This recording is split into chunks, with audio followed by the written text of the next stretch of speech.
We have a wonderful set of cast and crew and a bunch of comics, and thank you guys so much for being here, really, thank you. Give yourselves a round of applause. One more.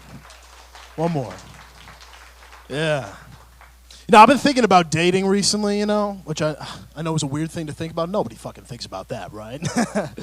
Now, I was always a friend growing up to give dating advice, which is weird because women are afraid of me. I don't know why.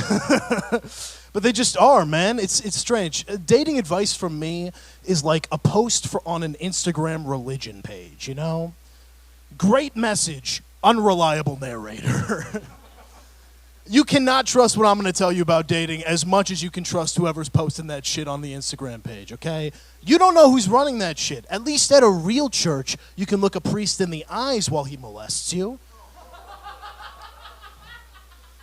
Online, you'll never see him coming, am I right? You'll never know. No, strictly from a stats standpoint, I do not get enough to tell you how to get some. I just don't, dude. I just don't. There are more restore hair billboards on I-90 than times I've touched a woman. All right? But if you add men to that list, it's one more billboard. One more billboard. 80s were crazy, guys. Let's be honest.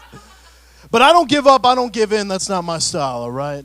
Even if I'm in the face of adversity, I never give up, okay? My Tinder page is like a Shen Yung show. Even if no one's coming, I'm going to fucking advertise.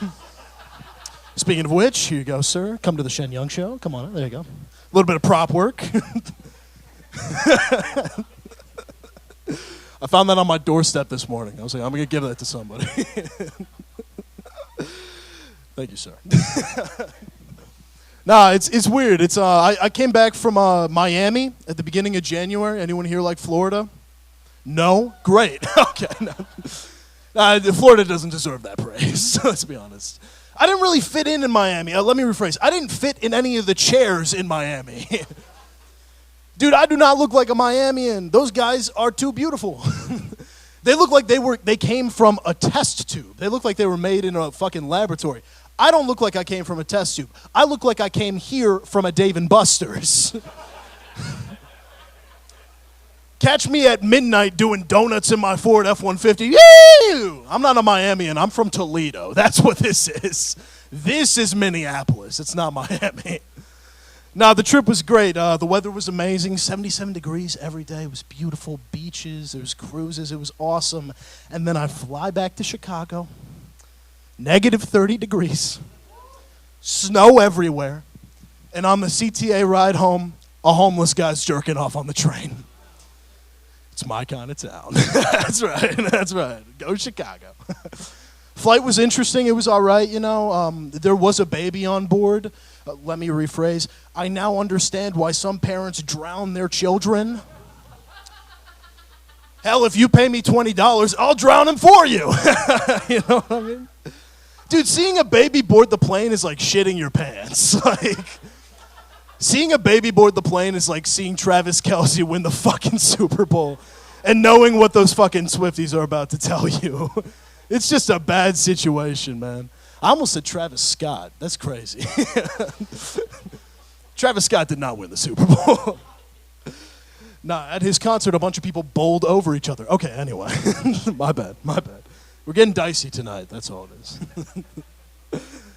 Nah, but the flight was interesting. Besides that, there was obviously the baby, and the baby was crying, which was terrible. But something worse happened on that flight than the baby. Something worse happened. Right as we landed into Midway, a bunch of fucking white people started clapping. I thought it was just a myth. Okay? I didn't know that shit was real.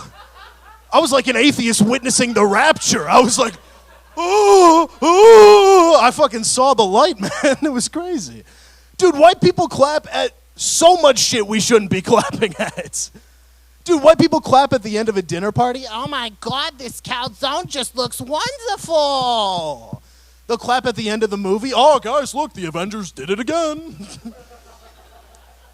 Dude, I once saw a bunch of white people clapping at a kindergarten graduation. That motherfucker doesn't know which color is red. He can't read, and he calls dog woofies, you know?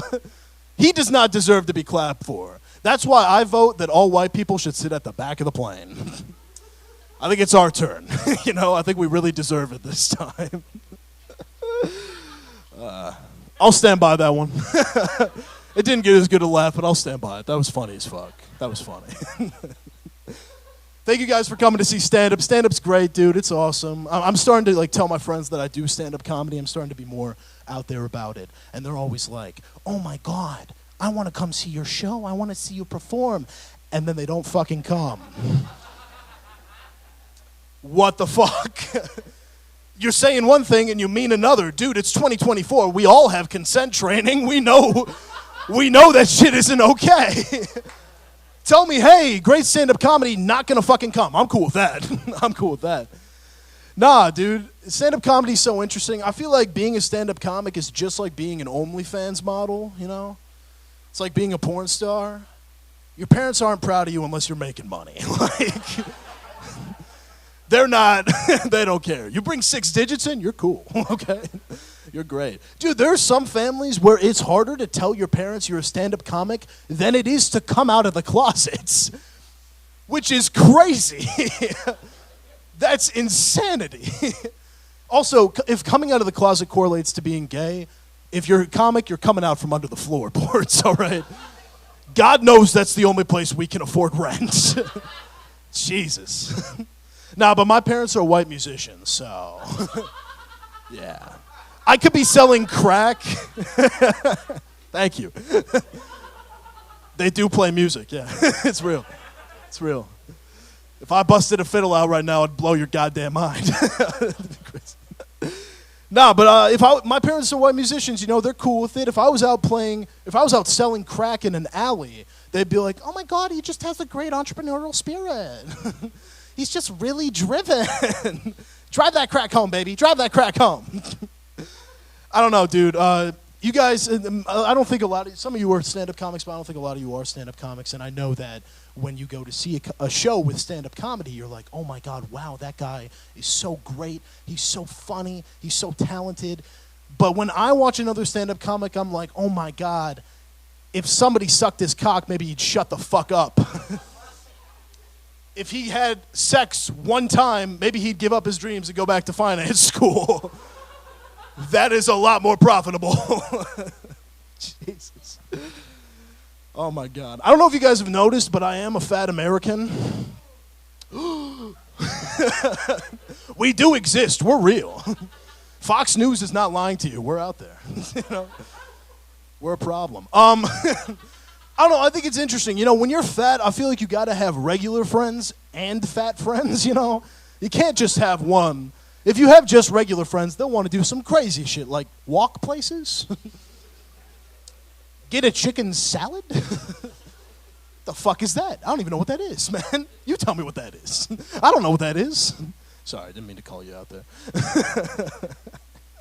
Nah, dude, it's crazy. They want to do some insane shit. Like, you can't take a regular friend to a buffet, then you're going to look like an asshole.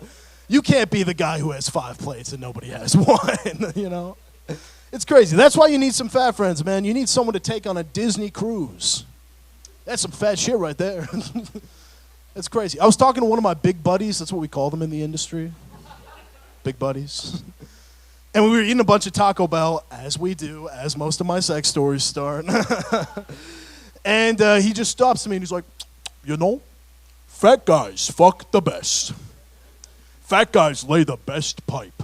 Which I think is a bold thing to say when you're shoving a chicken chalupa down your mouth. If you're a fat guy that eats Taco Bell, you do not lay pipe, you destroy it. Have you ever been to a Taco Bell bathroom? Also, dude, I don't know. Fat guys lay the best pipe. If I lay on a woman, she'll die. I will suffocate her. Listen, all I'm saying is some men are bottoms by choice. I'm a bottom legally. That shit is an OSHA violation for me to be on top. Also, I don't know, man. If you can't find your toes under your gut, how are you going to find a woman's G-spot? Like, these boys get what I'm talking about. Got some big buddies over there. What's up, baby? Good to see you. Respect. No, Nah, man, I don't know. The only fat guys I know of that are laying pipe are plumbers, you know? And they're going to make more money in a day than any of these comics are tonight, so who cares if they can't fuck well? Jesus Christ. How we feeling tonight, guys? How we feeling? Yeah? Man. Thank you guys so much for coming. This is our second Comedy You Deserve showcase we have done. We are now officially an LLC. They're giving that shit out to anyone these days. All we had to do was give them $5 and say, we're going to try really hard, and they just gave it to us. Great, here's your LLC, get the fuck out of here. These are really fun, dude. We created this showcase for a very specific reason. You're going to see a lot of different comics up here tonight. You're going to see some comics that are veterans in the Chicago scene. And you're going to see some comics that have been only doing it for a couple years. That's because when I think of the Chicago comedy scene, not only is it a big melting pot, but it's also one of the most constructive and amazing comedy scenes out there, dude. We don't boo each other off stage. We don't throw shit at each other. Well, sometimes we do. But the point is, we help each other grow. And I feel like that's what the showcase is about. We're about bringing people together and seeing what they can do and seeing how they're going to do it. How does that sound to you guys? Yeah. And if they're bad, throw shit at them. I don't care. I'm done with my stand-up. I'm going to leave the stage. I'm not getting thrown at. Anyway, guys, I really appreciate you being here yet again. Thank you so much. I'm super excited. And without further ado, are you guys ready to bring on your first comic of the night? Yeah.